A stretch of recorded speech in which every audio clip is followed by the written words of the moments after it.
특별히 9월 첫날 이렇게 하나님 예배하는 우리 모두에게 하나님이 주신 은혜와 평강이 늘 함께 하시기를 주님의 이름으로 축복합니다. 네, 오늘은 9월 시작하는 첫날입니다. 특별히 지난 7월, 8월 무더위가 정말 대단했습니다. 서울의 경우는요, 밤에 열기가 식지 않은 이 열대야가 118년 만에 가장 길었던 한 해였다고 합니다. 우리도 여름 보내면서 이렇게 더운 여름 정말 처음이다 이렇게 여러 번 얘기를 하면서 그렇게 여름을 보내기도 했습니다. 그런데 이런 무더위 속에서 우리 교회 학교와 청년부 또 청소년부 성경학교와 수련회 단기 선교가 하나님의 은혜 가운데 잘 진행되었습니다. 하나님께서 함께 해주시고 우리를 인도해 주신 그 은혜입니다. 부서마다 하나님의 말씀을 배우고 함께 즐겁게 찬양하고요, 하나님을 예배하는 그런 귀한 시간이었습니다. 섬겨주셨던 많은 분들이 있습니다. 교역자와 교사들은요, 오래전부터 기도하고 계획하고 준비를 했고요, 자녀들의 마음과 그 생각 속에 하나님의 말씀을 심기 위하여 최선을 다했습니다. 또한 이 더운 여름 날씨인데 거기다 더해서 뜨거운 불 곁에서 식당에서 주방에서 식사 준비로 애써 주신 분들이 참 많습니다. 참으로 감사를 드리고, 또한 이렇게 섬김을 통해서 우리 교회 학교 자녀들, 우리 청년들이 믿음 안에 더욱더 굳건하게 세워진 줄 믿습니다. 네, 이제 9월부터는 교회로서는 하반기 사역이 시작이 됩니다. 초청주일도 있고요, 부흥사경회도 있고, 또한 장년 성도들을 위한 신앙 강좌도 개설이 됩니다. 여름 계절 중에는 교회 학교 아이들이 성경학교와 수련회를 했다면, 우리 가을에는요, 우리 장년 성도들이 함께 믿음 안에 신앙생활을 세워가는 신앙 강좌가 있습니다. 많은 분들이 좀 신청해서 함께 해주시면 좋겠습니다. 예수님의 사람 제자 훈련 이렇게 있고요, 전도 폭발 훈련 있고, 리딩 지저스 그리스도 중심의 성경 읽기 있습니다. 네. 시간대로 우리 성도들이 함께 참여할 수 있도록 화요일 저녁, 토요일 오전에도 있습니다. 그러니까 신청하셔서 우리 부서별로 또 전도회별로 구역별로 함께 해주시면 좋겠고, 신앙의 성장을 이루어가는 우리 교우들 다 되면 좋겠습니다. 9월부터 해서 사도행전 말씀을 우리 예배 중에 함께 우리가 듣도록 하겠습니다. 작년에 사도행전 8장까지 해서 내 증인이 되리라 라는 주제로 함께 연속으로 설교를 들었고요, 이제 오늘부터 해서는 땅끝까지 이르러 라는 주제로 사도행전 중간 부분 본문으로 함께 하나님 말씀을 듣도록 하겠습니다. 이 사도행전의 시작은요, 부활하신 예수님께서 하나님 우편으로 승천하신 그 사건으로부터 시작이 되고 있습니다. 감람산에서 구름 사이에서 예수님께서는 하나님 우편으로 승천하시면서 제자들에게 말씀하십니다. 예루살렘으로 가서 하나님께서 약속하신 그 성령을 기다리라 라는 것입니다. 그리고 주신 말씀이요, 사도행전 1장 8절 말씀인데 사도행전 전체의 주제 말씀이라 할 수 있습니다. 우리가 이 말씀 화면을 보고 함께 읽도록 하겠습니다. 오직 성령이 너희에게 임하시면 너희가 권능을 받고 예루살렘과 온 유대와 사마리아와 땅끝까지 이르러 내 증인이 되리라 하시니라. 아멘. 예수님의 이 말씀은요, 이제 제자들이 세상 가운데 누구인지를 밝혀주고 있습니다. 주님께서 그들을 세상 가운데 보내셨는데, 제자 삼으셨는데 그 목적이 무엇인지를 밝혀주고 있습니다. 증인입니다. 부활하신 예수 그리스도를 증언하는 것입니다. 이렇게 해서 세상 모든 사람들 가운데 하나님의 이 구원의 역사가 어떠한지를 전해지도록 하신 것입니다. 제자들이 세상 가운데 보내지는 목적은 여기에 있습니다. 증언하는 것인데, 다른 누구도 다른 무엇도 아니라 예수님께서 그리스도 되심을 전하고 증언하는 것입니다. 사람들이 이제 예수 그리스도를 믿어서 하나님의 구원의 은혜의 역사를 알도록, 이것을 믿도록 증언하는 것입니다. 그런데 이렇게 예수님의 이 복음을 전하는 것은요, 성령의 능력과 권능으로 할 수 있다 말씀했습니다. 또한 복음을 전해야 할 곳은요, 그들이 있는 그 예루살렘으로부터 시작해서 유대와 사마리아와 땅끝까지 이르러 온 땅을 향해서 온 세상을 향해 증언하는 것이라 말씀했습니다.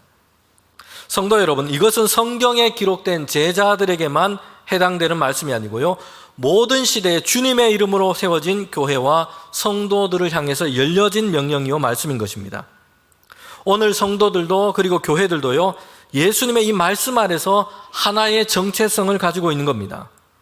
교회와 성도들은 예수 그리스도의 증인인 겁니다. 성령의 능력과 권능으로 우리가 있는 곳에서부터 시작해서 세상을 향해서 예수님이 그리스도 되심을 증거하는 존재인 것입니다.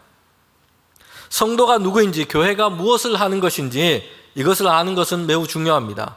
그래야지 선택과 집중을 할 수 있습니다. 사실 우리가 살면서 우리의 관심을 끄는 것도 많고요, 하고 싶은 것도 많습니다. 주변에서 이렇게 저렇게 요청되는 것들도 얼마나 많은지 모릅니다. 한정된 시간과 이 자원 안에서 우리는 다 그것을 할 수는 없습니다.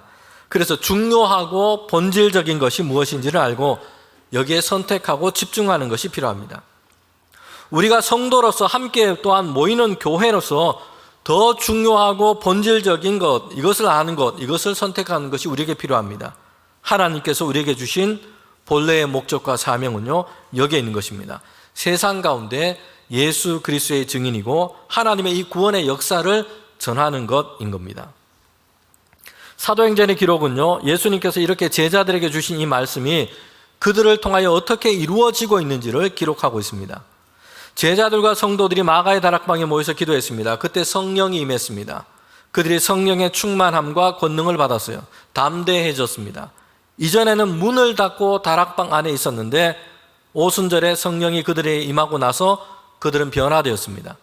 제자들과 성도들은 예루살렘으로 나갔습니다. 성전에 올라가서 기도하기 시작했어요. 그리고 사람들에게 예수님이 그리스도이심을 전하기 시작했습니다. 그런데 우리가 이 사도행전의 역사를 보면요, 제자들과 성도들이 이런 전도와 선교의 역사를 주도하고 있는 것이 아니라는 것을 보게 됩니다. 하나님께서 이루어 가시는 선교 가운데 제자들과 성도들이 거기 지금 참여하고 있습니다.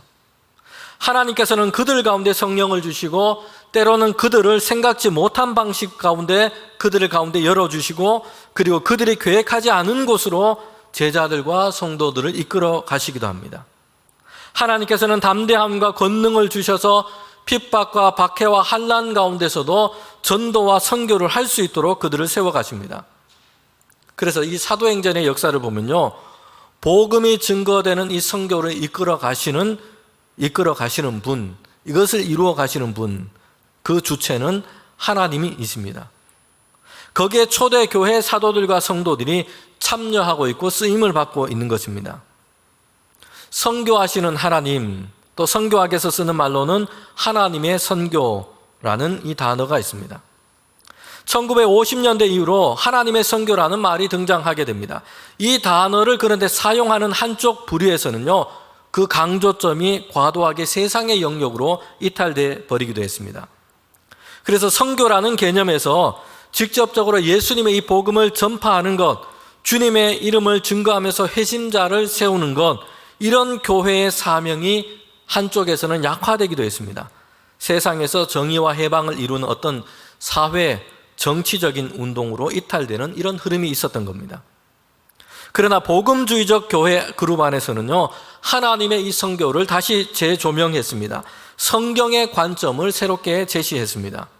그 중심에 있는 한 가지 운동이 1974년에 시작된 로잔 운동입니다. 15년마다 한 번씩 모이게 되는데 이번에는 우리나라에서 인천 송도에서 9월 말에 모이게 됩니다. 4차 로잔 대회로 모이게 됩니다.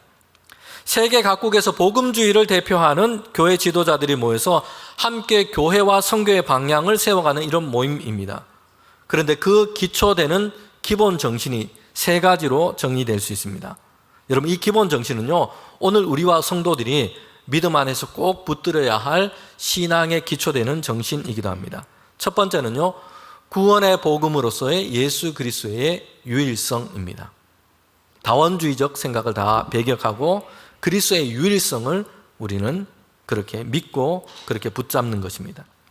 두 번째는 하나님의 말씀으로서의 성경의 권위, 그리고 세 번째는 세상을 향한 하나님의 백성으로서의 교회의 사명과 그리고 교회의 책임입니다. 여러분, 이 세 가지 정신은 우리 교회와 성도들이 함께 세워져 가면서 신앙생활하면서 우리가 꼭 마음에 품어야 할 세 가지 신앙의 기초 정신입니다. 교회의 선교는요, 선교하시는 하나님의 역사 안에 존재하는 것입니다. 하나님은 세상과 만물을 창조하시고 그 안에서 하나님의 영광을 드러내시고 하나님의 통치를 드러내십니다.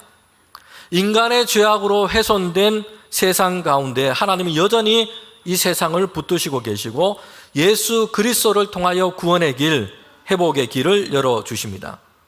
하나님은 세상 가운데 마지막 때에 완전한 하나님의 나라가 다시 오게 하십니다. 이렇게 창조와 구원과 회복의 이 모든 역사를 통해서 하나님은 세상 가운데 하나님 자신을 세상 가운데 드러내십니다. 이것이 하나님의 선교인 것입니다. 여러분, 그렇기 때문에 우리가 가져야 할 새로운 생각이 있습니다. 세상을 향한 선교하시는 하나님, 이 관점에서는요, 교회가 선교를 하는 것이 먼저가 아니고 먼저 선교가 교회를 탄생시켰다는 것이에요. 그리고 하나님이 행하시는 이 선교 안에 교회와 성도가 참여하고 존재하고 있는 것입니다. 우리는 지금까지 주로 이렇게 생각했습니다. 교회라고 하는 이 기관을 통하여 여러 가지 하는 사역 중에 하나가 선교라고 생각을 해왔습니다. 예배, 교육, 봉사, 그리고 선교, 이렇게 생각을 해온 것입니다. 그런데 선교하시는 이 하나님, 이 관점에서 보면요, 이것이 바뀌게 되는 것입니다. 하나님께서 세상을 향해 이루어 가시는 이 선교라고 하는 이 큰 역사 안에서 교회가 생겨나게 되었고요. 그리고 이제 교회가 하나님의 선교라고 하는 큰 영역 안에 속해서 존재하게 되는 것입니다. 여기에 참여하고 있다는 것입니다. 우리가 생각하게 하는 것이 있습니다. 예수 그리스도의 복음을 전하고 하나님의 이 구원 역사를 증거하는 것은요, 교회가 교회 되게 했던 출발이었다는 것입니다. 그리고 계속해서 교회가 교회로 존재할 수 있게 하는 목적인 겁니다. 성도 개인도 마찬가지입니다. 전도와 선교를 통해서 한 사람이 그리스도인으로 새롭게 태어나게 되고요. 그리고 그 사람이 다시 하나님의 목적에 따라서 선교와 전도에 동참하도록 세상 가운데 보냄을 받은 것입니다. 오늘 우리가 읽은 이 사도행전 8장에는 선교하시는 하나님, 그리고 여기에 참여하고 있는 선교하는 교회와 성도들의 모습을 보여주고 있습니다. 특별히 이 7장과 8장 그 앞부분에 보면 한 가지 중요한 전환점이 된 사건이 있습니다. 이 사건이 뭐냐면 스데반 집사의 순교였습니다. 스데반은 예루살렘 교회가 세운 7 집사 중에 한 사람이었습니다. 그가 사람들 앞에서 예수 그리스도를 증거하게 됩니다. 격렬하게 반대했던 유대인들에게 붙잡히게 되고요, 그들 앞에서도 예수님이 그리스도 되심을 선포하고 설교하게 됩니다. 결국에는 유대인들의 율법에 따라서 신성모독죄로 돌에 맞아서 죽고 맙니다. 기독교 최초의 순교자가 된 것입니다. 그런데 이때부터 어떤 일이 일어나고 있는지 사도행전은 우리에게 말씀해 주고 있습니다. 예루살렘의 교회와 성도들을 향한 큰 박해가 시작이 된 겁니다. 사도행전 8장 1절 하반절에 이렇게 말씀합니다. 그날에 예루살렘에 있는 교회에 큰 박해가 있어 사도 외에는 다 유대와 사마리아와 모든 땅으로 흩어지니라. 스데반의 순교로 끝난 것이 아니었어요. 그랬으면 좋았겠지만 정말 그렇게 했으면 다행이었는데 그렇지를 못했다는 것입니다. 예루살렘에서 교회와 성도들을 향한 큰 박해가 이제 시작이 된 겁니다. 크다라는 이 단어는 대대적인 박해, 심각한 박해가 시작되었음을 말해주고 있습니다. 박해하는 자들의 목표는요, 잔멸하는 것이었습니다. 뿌리째 뽑아서 그렇게 박멸해버리는 것, 없애버리는 것이었습니다. 여러분, 그런데 예루살렘 교회와 성도들을 향한 박해는 이렇게 계획했던 것, 반대했던 그들이 계획했던 것은요, 뿌리채 뽑아서 없애버리는 것이었습니다. 보이지 않도록 잔멸하는 것이었어요. 그런데 이 큰 박해의 결과가 오히려 선교와 전도에 있어서 새로운 전환점을 이루고 있다는 것을 우리는 말씀을 통해서 보게 됩니다. 사도행전 8장 4절입니다. 그 흩어진 사람들이 두루 다니며 복음의 말씀을 전할세. 박해하고 핍박했던 사람들이 생각했던 것은요, 그들을 잔멸하는 것이었어요. 교회와 성도들을 보이지 않도록 없애는 것이었습니다. 그런데 전혀 다른 결과가 나오게 된 겁니다. 교회와 성도들이 그랬습니다. 그들은 흩어진 곳에서 예수님의 복음을 증거하기 시작했던 겁니다. 성도 여러분, 예루살렘에 있었던 교회와 성도들은요, 스데반 집사의 이 죽음으로 인해서 크게 슬퍼하면서 울었습니다. 그리고 다시 그들을 향해서 오는 이 큰 박해 때문에 마음이 힘들었습니다. 괴로웠습니다. 어려웠어요. 예수 믿으면 복을 받고 잘 되는 것은 고사하고 그들의 삶이 위태롭게 되고 말았습니다. 생명의 위협을 느끼는 이런 처지가 된 겁니다.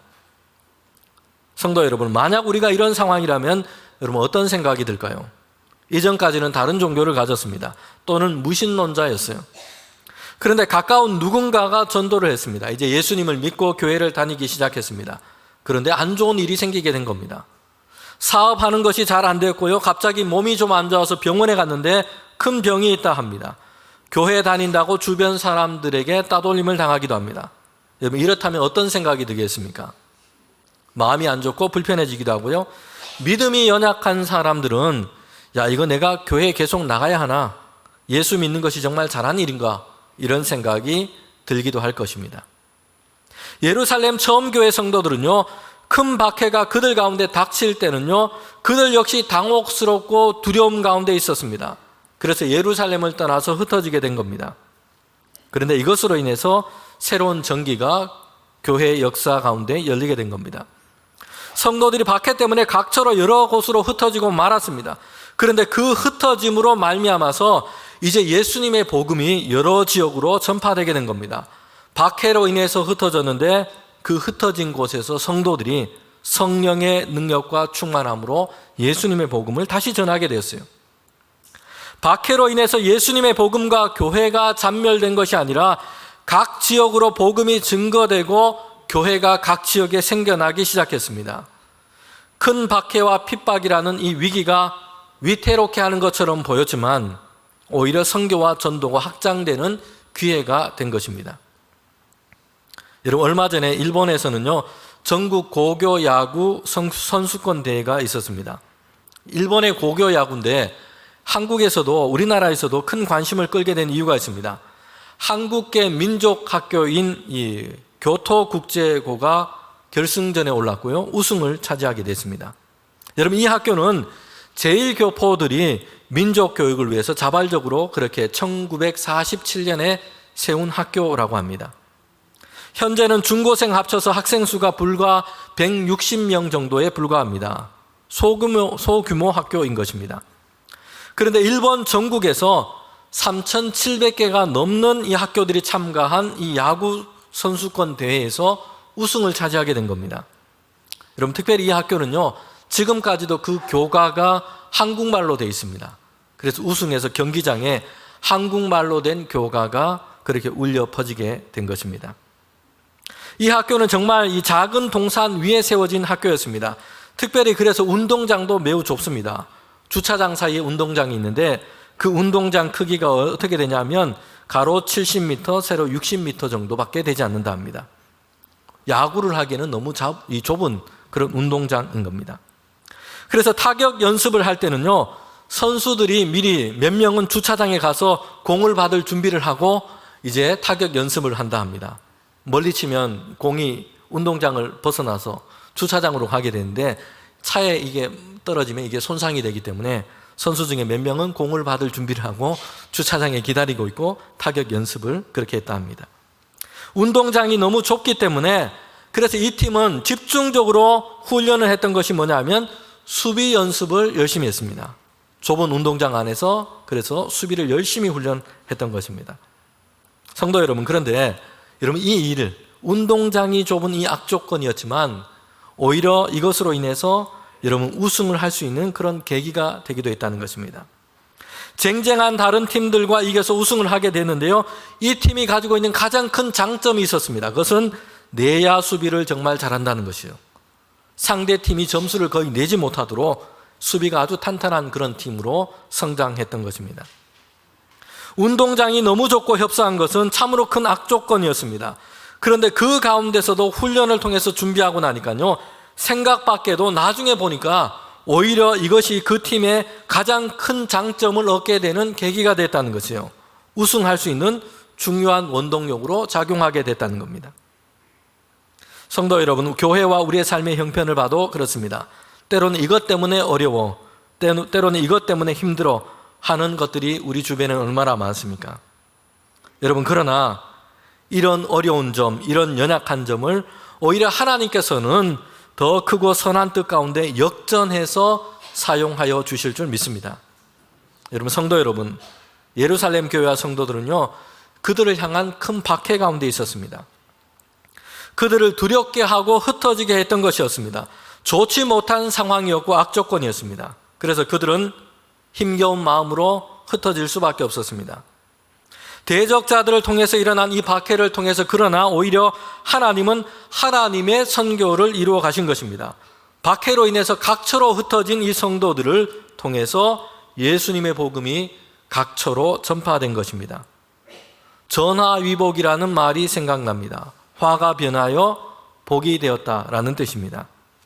큰 박해는 교회와 예루살렘 성도들에게는 그들 가운데 닥친 위기였고 화였습니다. 그러나 이것이 하나님의 선교라고 하는 큰 계획 안에서는 복이 되고 있다는 것입니다. 복음이 예루살렘을 넘어서 다른 지역으로 전파되게 된 겁니다. 그 대표적인 사건이 오늘 본문에 지금 이어지고 있습니다. 사마리아 성까지 예수님의 복음이 증거되게 된 겁니다. 사도행전 8장 5절 말씀입니다. 빌립이 사마리아 성으로 내려가서 그리스도를 백성에게 전파하니. 박해로 인해서 예루살렘 성도들이 흩어지게 되었고요. 그 흩어짐이 오히려 더 멀리까지 복음이 전파되게 되었던 것입니다. 그 대표적인 사건이 사마리아 성의 전도였습니다. 예루살렘의 7 집사 중에 또 한 사람이었던 이 빌립이 사마리아 성으로 가게 되었고 거기서 예수 그리스도의 이 복음을 전파하게 된 겁니다. 우리가 이 성경의 맥락을 볼 때요, 빌립 역시 예루살렘에 있다가 이 박해 때문에 박해를 피해서 흩어진 것으로 보입니다.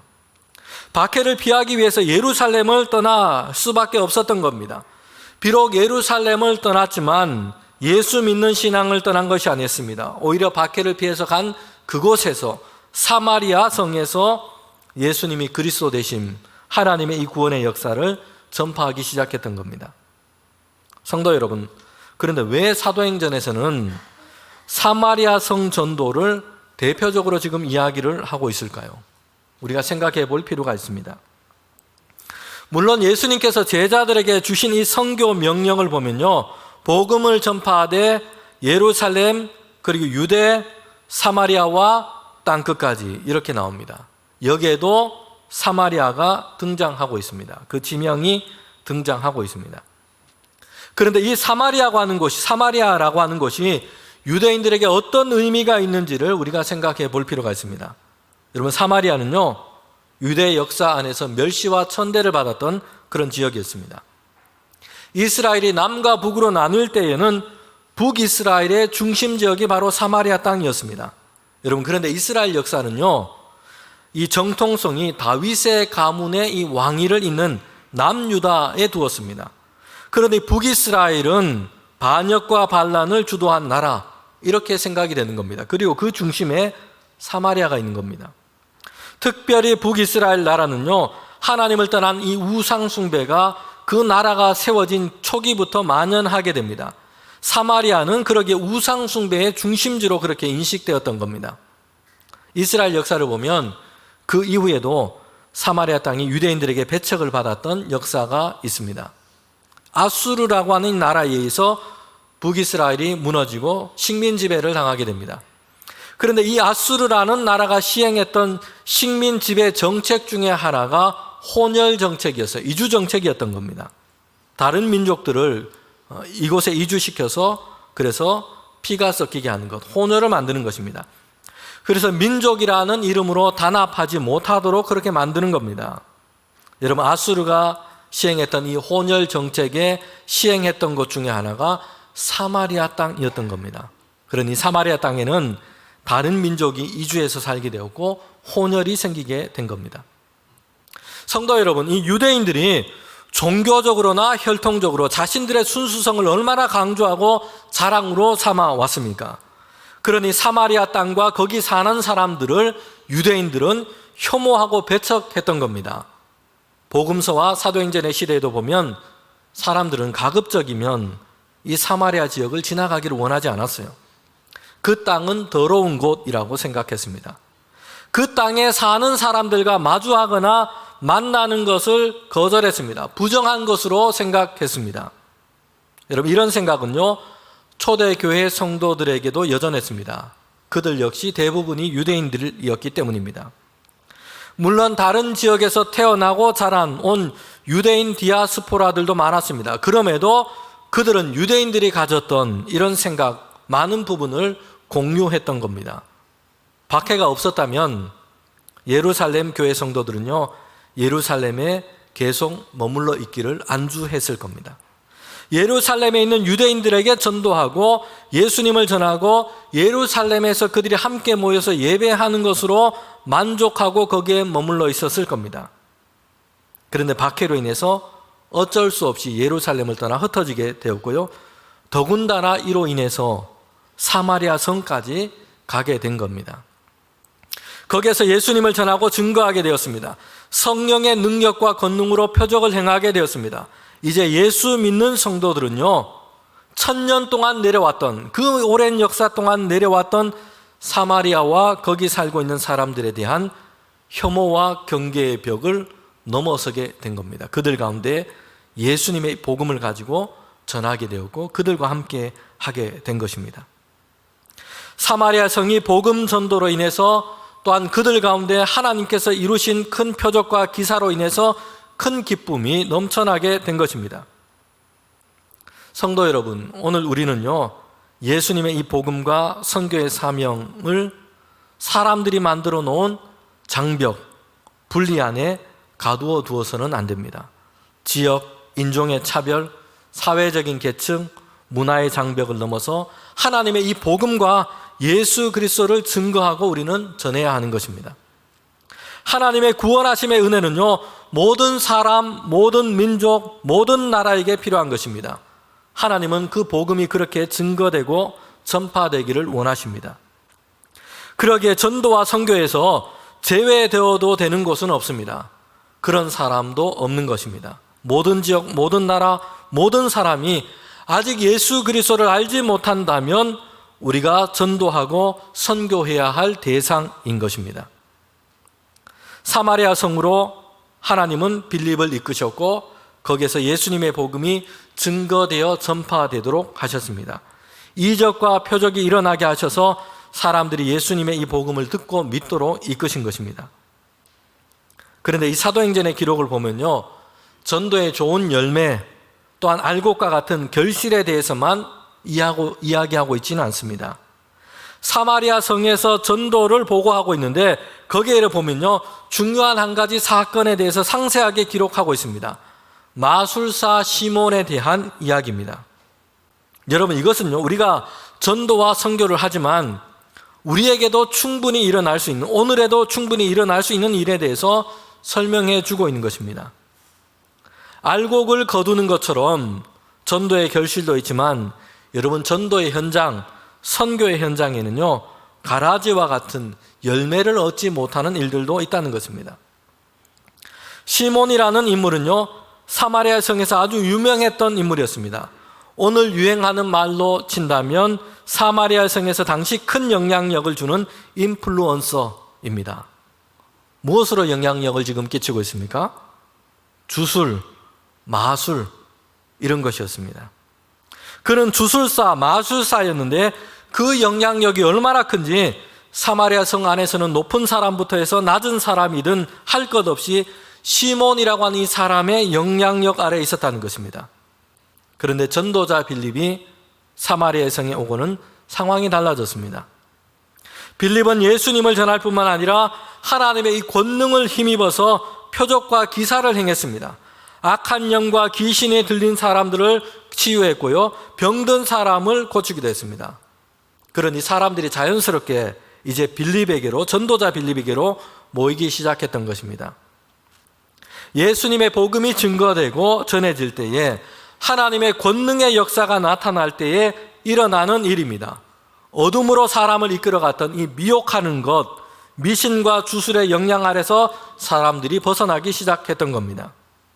그런데 여기에서 더 한 가지 중요한 일이 있습니다.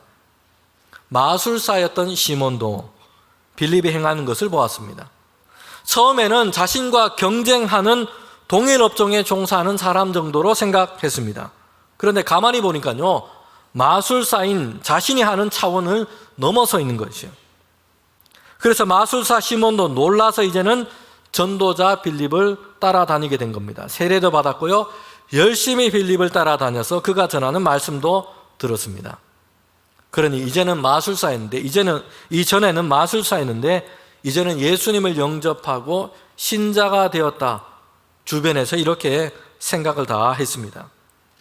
성도 여러분, 그런데 시몬의 이 마음과 생각은 전혀 달랐던 것입니다. 겉모습은 그럴듯했는데 그의 생각과 마음은 전혀 달랐던 것입니다. 그는 회심하지 않은 채 자신의 생각을 가지고 그냥 빌립을 따라다녔던 것입니다.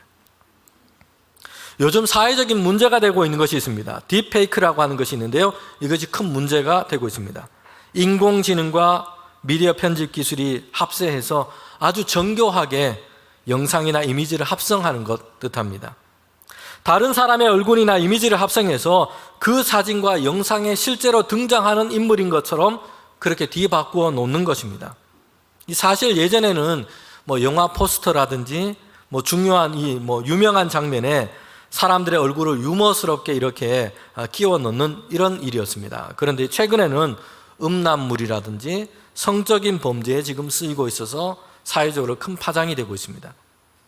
딥페이크라고 하는 것이 실제는 그 사람이 아닌데 얼굴을 바꿔버려서 실제인 것처럼 그렇게 보이도록 만들어버리는 것입니다. 시몬이 지금 딥페이크로 스스로 지금 예수 그리스도를 믿고 세례를 받아서 그리스도인인 것처럼 행세하고 있는 것입니다. 전도자 빌립을 열심히 따라다니고 있어요. 그러나 그 속마음에는 여러분 무엇이 있습니까? 자신도 더 큰 능력을 행하는 그런 기술을 배워서 더 큰 마술사가 되는 것이었습니다. 그래서 사람들에게 다시 주목을 받고 인기를 끌고 더 큰 영향력을 행사하는 것이었습니다. 그래서 시몬은 사도들이 안수할 때 사람들이 성령 받는 것을 보거든요, 돈을 주고서 자신도 그런 권능을 갖게 해달라고 요청하고 있습니다. 사도행전 8장 18절부터 19절 말씀입니다. 시몬이 사도들의 안수로 성령 받는 것을 보고 돈을 들여 이르되 이 권능을 내게도 주어 누구든지 내가 안수하는 사람을 성령을 받게 하여 주소서 하니. 시몬은요, 이전에 자신이 행했던 그 악한 일에서 돌이켜서 회개하고 참으로 예수 그리스도를 영접하고 성도가 된 것이 아니었습니다. 빌립과 사도들이 행하는 이 권능이 부러웠던 겁니다.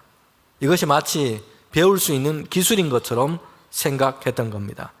그래서 사도들에게, 전도자 빌립에게 이걸 얻으려고 따라다녔던 것입니다. 사도들은 이런 시몬의 그 마음속에 있는 악독과 불의가 있다는 것을 알고 책망하고 있는 것입니다. 여전히 그의 마음은 악독과 불의에 매여 있다라고 책망하고 있습니다. 사마리아 성에서 복음이 전파되고 선교의 역사가 빌립과 사도들을 통해서 여러분 일어나고 있습니다. 하나님의 나라와 예수 그리스도의 이름이 증거되고 전도함을 얻어서 믿고 세례받는 자들이 많아지고 있습니다. 성도 여러분, 그런데 그 중에도요, 시몬과 같은 이들도 있다는 것을 보여주고 있습니다. 모든 전도와 선교의 현장에는요, 알곡도 있지만 참된 열매가 없는 가라지도 있다는 것을 말씀해주고 있습니다.